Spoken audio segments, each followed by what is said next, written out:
Hello, dear students. This is Raksha Shetty, and you're watching Edubassa, your homely learning channel.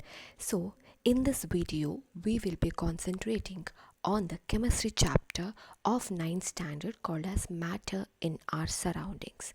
So, in this video, we will be focusing on the topic in this chapter called as characteristics of particles of matter. So, without further ado, let's get into the video. So these are the contents of it. So we are going to learn what is meant by matter and the historical view of the matter and physical nature of matter, as well as the characteristics of the particles of matter. Yes. So first is about what is matter.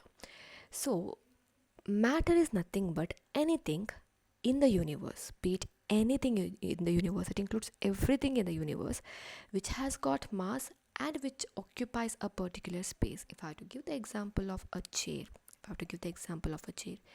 chair has some mass. Am I right? Yes, obviously. Does it occupy a space? Obviously it does.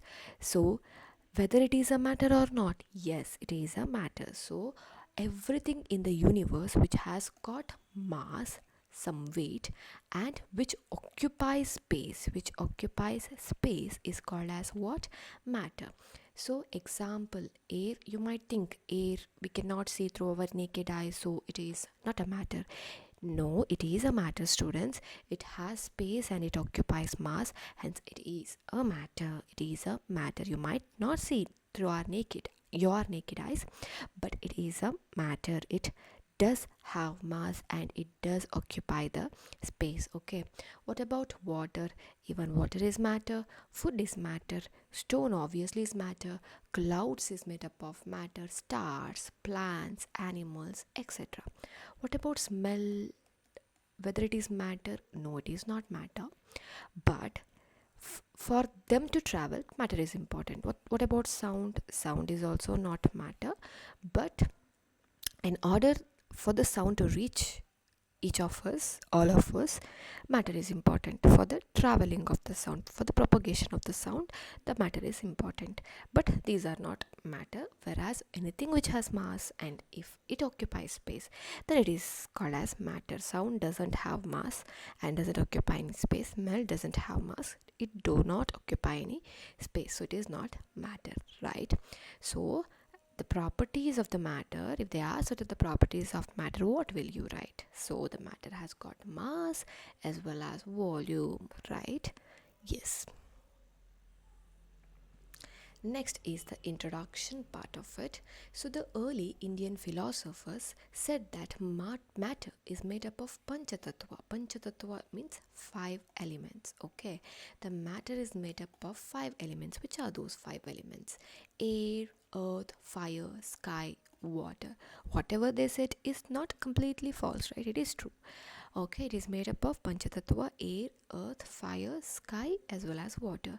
And the ancient Greek philosophers also mentioned the similar classification of matter, and the modern scientists them classify the matter based on the physical properties as well as chemical properties. So which we are going to learn further about these physical as well as chemical properties. Physical nature of matter. So now let us learn about the physical nature of the matter. How does it look? How does it is considered as a matter based on their physical properties? See, the matter is made up of particles. Okay, so the matter is made up of what? Particles. And the earlier scientists considered that matter is continuous, just like wood. How the wooden logs are present, it is continuous like that. And also they said that the matter is a particulate in the sense they are very small particles. So which is like true in the sense continuous in the sense it has a space in between them. Okay, so today it is accepted that matter is made up of what? The particles. Matter is made up of particles. Yes, it is made up of particles, and it does move continuously, and it is made up of the small particles, which is again true, right? Yes. Now So there's one activity, students. So in this activity we are going to take salt in the water. We'll be taking a beaker. In that we'll be adding 100 ml of water, milliliter of water, and we are going to add salt or beet sugar in the water, and you stir the water using a spoon. So what happens? Does the volume of the water increases because you have added something, isn't it? So technically it should increase, right? Does it increase? No, it does not. Why it is not increasing? You have added something. If you have added something, it must increase, right? But why it didn't increase? Obviously it will dissolve, right? Dissolve. You cannot see through a naked eyes.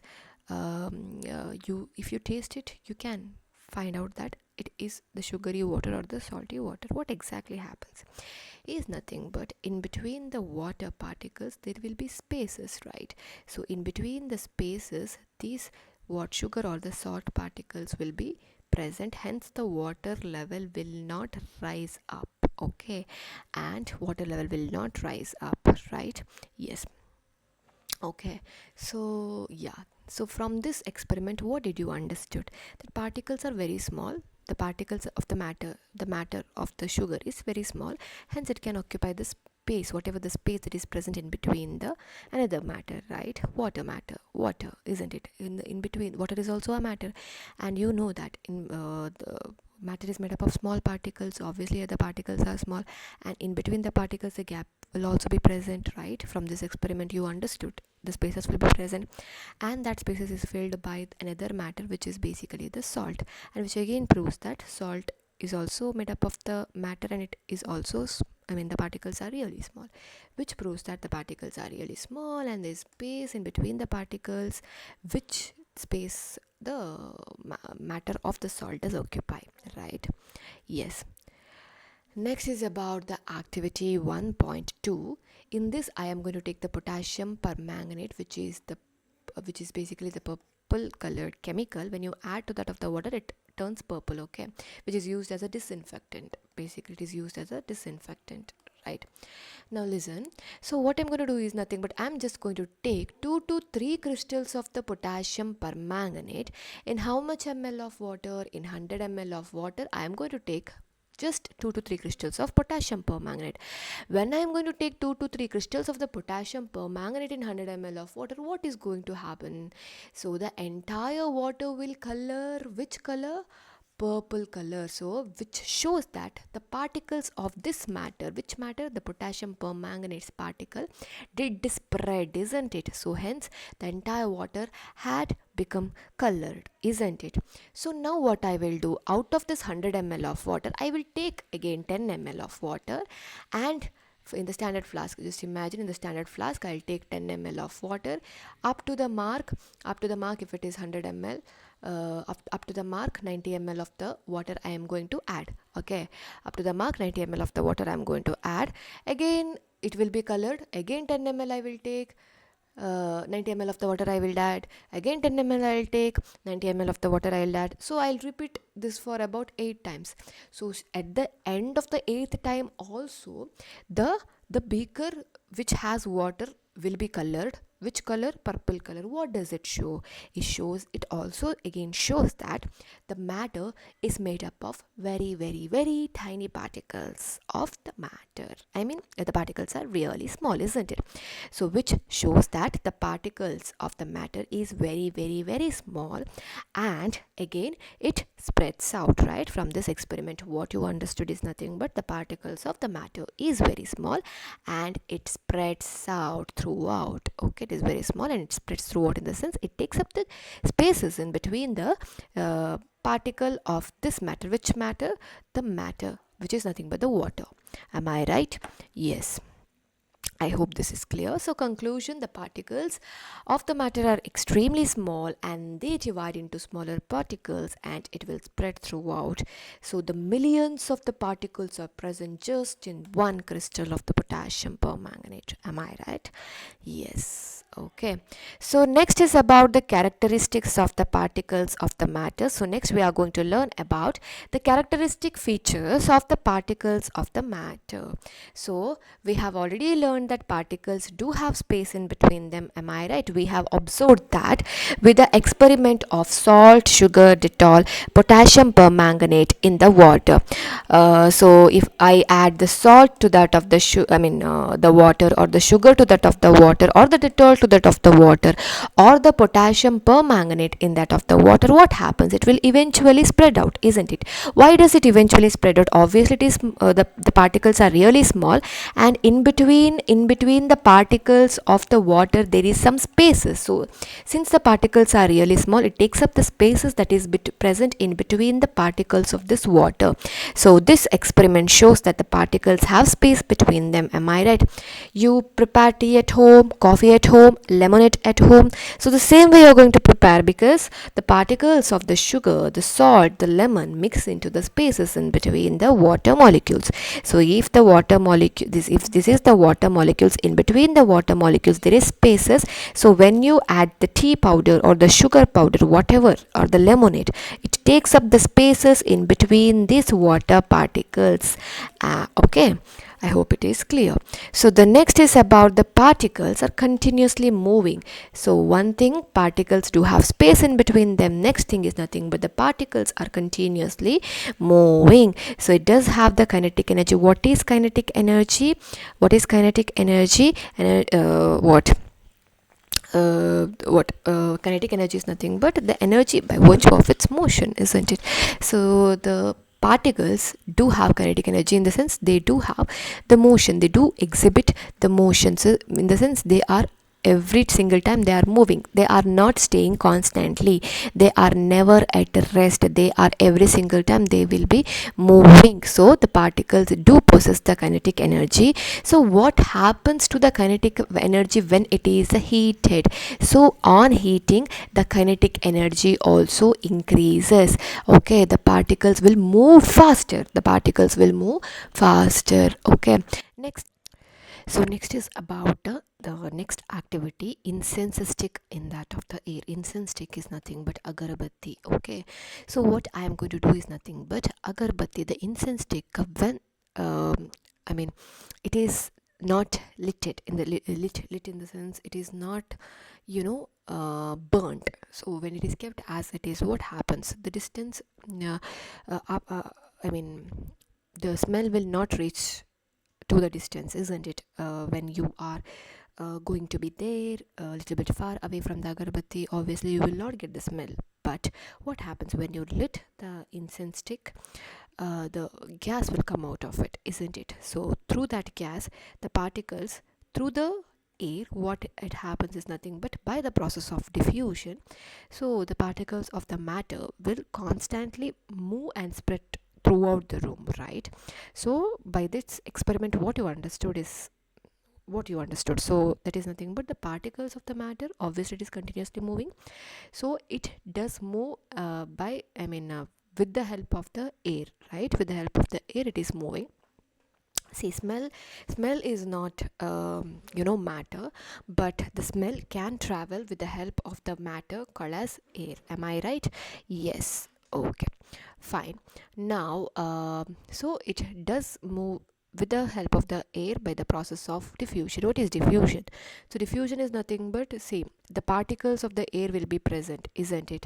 Now the gaseous molecules will come in between, take up the gap and of the particles, and then they will move, right? So this is called as diffusion. So intermixing of the two particles, so that is basically what the diffusion, right? Yes. Next is the diffusion in the water. So how the diffusion takes place in that of the water? So what I will do is nothing but I will take two beakers filled with that of the water. In one of the beaker I will add red ink, and in one more beaker I'll be adding honey. Now tell me which one will spread faster, red ink or honey? Yes, I will give you time. Think. So the red ink will spread faster compared to that of the honey. Why? Because the diffusion also depends on the nature of the particle. Nature of the particle. What do you mean by nature? So nature is nothing but the shape or size of the particle. So here honey is thicker, isn't it? Its consistency is more compared to that of the red ink. So that is the reason red ink spreads faster, diffuses faster compared to that of the honey. So the red ink particles will move quickly between the gap of the particles of that of the water, whereas honey particles will not move quickly between the gaps of the particles of that of the water. So from this what you understood, the diffusion also depends on the nature of the particle. Next is the diffusion in the hot versus cold water. How the diffusion takes place in the hot water and cold water. So one I will be taking hot water and one more I'll be taking cold water. Now what happens is nothing but now I will add the copper sulfate crystal. Copper sulfate is nothing but it is a blue crystal. Okay, so that is basically used for the areca nut trees and all. You might have observed those who have agricultural fields and all. Yes, that is copper sulfate crystal, and here or else I might add the potassium permanganate, KMnO4. Okay, potassium permanganate I might add. So what happens is nothing but one I will add to that of the hot water, one I will add to that of the cold water. I will add to that of the hot water or else I will add to that of the cold water. I'm not going to stir, but only one crystal I'm going to keep it in the hot water, only one crystal I'm going to keep it in the cold water. Now tell me, without stirring, it spreads, isn't it? It do spread because particles of the matter does move. Now in which it is going to move faster and in which it is going to move slower? In the hotter one it is going to move faster compared to that of the slower one. The diffusion also depends on what? Also depends on the temperature. Temperature in the sense, if the temperature is more, the diffusion is more. If the temperature is less, the diffusion is also again less. Clear? Yes. Next, the conclusion is with the increase in the temperature, the kinetic energy increases. If the kinetic energy increases, the diffusion will also be faster. Yes. Next, until now, whatever the experiments we have performed, from that, what we understood, the particles of the matter is continuously moving. Am I right? They do have kinetic energy, and when the temperature is increased, the kinetic energy increases. When the kinetic energy increases, the diffusion again becomes faster. Yes. So next is, what is diffusion? I've already told you, diffusion is nothing but, so the particles of the two different types will intermix on their own, isn't it? So what happens is nothing but they get into the spaces between the particles of the other. Okay, one particle will get into the spaces between the particles of the other. So that process is called as diffusion. So what happens, as I told you, with increase in the temperature, the diffusion will also be more. Next, particles of matter attract each other. There is attraction in between the particles of the matter. There is some bond present. There is some attraction present. So that is a force of attraction. The particles of the matter are held together by the what? By the force of attraction. So that strength depends from substance to substances, right? So there is one experiment in order to make you understand. See, there are 4 groups of the students will be there. They form the human chain. Okay, so in the first group what happens is nothing but they will be holding very tightly with each other. So the other one will be holding normal how you hold. The other one will be touching with fingertip. Now tell me, which when the other group of the students come there and they try to hit their hands, in the sense they're going to try to break the hands. Which one break the hands, in the sense break the holdings between the students? What happens? Which one will break faster? This one, or this one? Obviously this one, isn't it? Because it is not strong enough, isn't it? They are not holding properly, they are just touching each other by the help of the fingertips. So the same way in the particles also this force of attraction will be there, and that force of attraction depends from substance to substances. If the force of attraction is more, it is hard to break. Okay, it is very difficult to break. Yes. Yes, so the next activity, which again shows the same thing. So I'm going to take one iron nail, I'm going to take a chalk, I'm going to take a rubber band. Now with the help of the hammer, what I will do is nothing but I will try to break three of them, which is very difficult to break. Iron nail is difficult to break compared to that of the chalk. Chalk is right, it is what easier to break. Rubber band, we stretch it, it does break. So from this what you can understand, so that basically depends on the force of attraction. Here the force of attraction is very strong, hence we cannot break it that easily. Chalk, here the force of attraction is weaker, hence we can break it easily, right? Yes. Next, cutting the water surface. So when you try to cut the water surface while swimming and all, you might have seen, you try to cut the water surface, then also it is not cutting. What happens? The water remains together. That is because there the force of attraction is very strong. Okay, the force of attraction is very strong, which makes them to remain together no matter what. Okay, so from all of these experiments, the final conclusion says that the particles of the matter do have the force of attraction between them. Am I right? So this force helps them. This force helps them to stay together, to keep them together. This force of attraction helps them to keep them together, and the strength on this force of attraction depends from substance to substances. Right? That's about it, students. Thank you. So I've inserted a quote which says that small particles, big wonders, and that's the beauty of science, right? Yes, that's it for today, guys. Let's meet again in the next video. Please do not forget to like, share, and subscribe. Until then, keep watching, keep learning, and very importantly, as I say every single time, enjoy while learning, my dear students. See you. Bye bye.